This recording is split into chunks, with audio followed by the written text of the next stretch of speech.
है उनके चरणों की सेवा करता है। तो इस दृष्टि से ये मेरे भाई का हत्यारा है। प्रभुपाद जो समझा रहे हैं वो तो गहराई से बता रहे हैं कि वो अलग बात है। ये हिरण्यकशिपु थोड़ी सोच रहा है। हिरण्यकशिपु ये सोच रहा है कि ये मेरे भाई का हत्यारा है।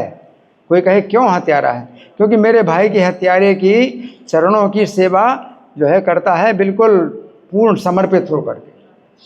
तो जो मेरे भाई के हत्यारे के चरणों की सेवा पूर्ण समर्पित होकर करता है वो भी मेरे भाई का ही हत्यारा है। इसको जो है अपने साथ हमें रखना नहीं है, इसको मार देना है।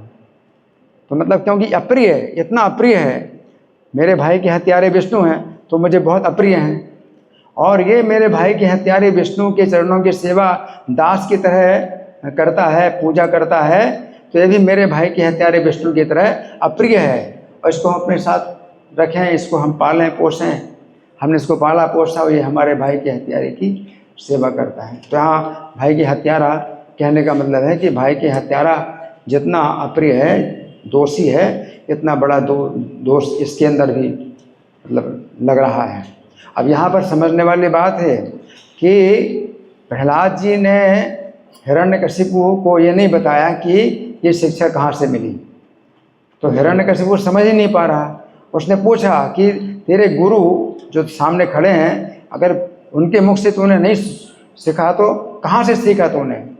तो प्रहलाद महाराज घुमा घुमा करके उत्तर देते हैं, लेकिन ये नहीं बताते कि नारद जी। तो नारद जी की निंदा होती, गुरु की निंदा होती, तो अपने गुरु की निंदा को बचाने के लिए कि मेरे गुरु की निंदा ना हो, अपनी निंदा जो है वो खुद बुरे बन गए। तो आपको क्या शिक्षा मिलती है? आप बुरे बन जाओ, लेकिन किसी भक्त का ऐसा नाम नहीं बताना। कोई आपको कहे कि भाई किस भक्त ने तुमको जो है ये सब बेकार की बातें सिखाई हैं, हाँ, ये सब फालतू की बातें भक्ति करना सिखाया, किसने सिखाया है? तो आप क्या नाम बताओगे उन भक्त का कि गोपी भाव गुरु ने सिखाया? तो निंदा करने के लिए वो पूछ रहे हैं।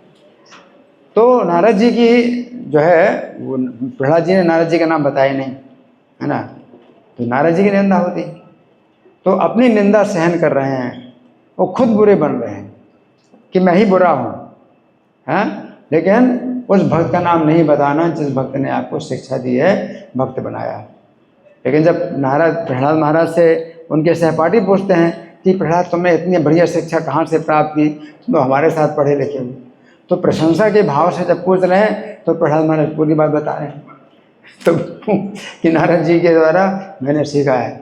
तो यहाँ पर यही समझने, प्रशंसा के लिए कोई पूछता है भाई किसने तुमको इतना बढ़िया ज्ञान दिया, तो आप बताओ कि भाई हमारे गुरु महाराज हैं या हमारे जो है अपना है जो है काउंसलर हैं, ये हैं, उनका नाम बता सकते हो। लेकिन निंदा करने के लिए पूछे तो खुद बुरे बन जाओ। जितनी निंदा होती आपकी तो आपकी निंदा हो, है, लेकिन किसी को मौका ना दो कि जो है उन भक्त की निंदा करे जो आपके शिक्षक हैं, आपके शिक्षा गुरु हैं या दीक्षा गुरु हैं। तो ये बहुत बड़ी शिक्षा मिलती है। और घुमा घुमा करके बोल, जो गुरु लोग हैं संडमार्ग, उन्होंने भी पूछा कि कहाँ से सीखा, तो उनको भी घुमा दिया, बात को घुमा दिया है। वो भगवान ही हैं, परमेश्वर हैं सबके हृदय में, वही मेरी बुद्धि को आकर्षित कर रहे हैं, बता दिया घुमा करके बता। तो बात को किस तरह से घुमाना है वो आपको सीखना पड़ेगा, तैयार रहो। सीधे सीधे बता दो नहीं वो उन्होंने सिखाया तो निंदा करने लगेगा।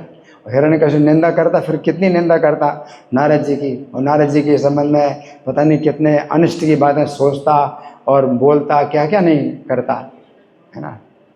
तो नारद जी से जितना ज्ञान सीखा प्रहलाद जी ने, तो ये ज्ञान भी सीखा कि अगर कोई ऐसी निंदा के भावना से कुछ पूछे तो नाम नहीं बताना, नारद जी का नाम नहीं बताना।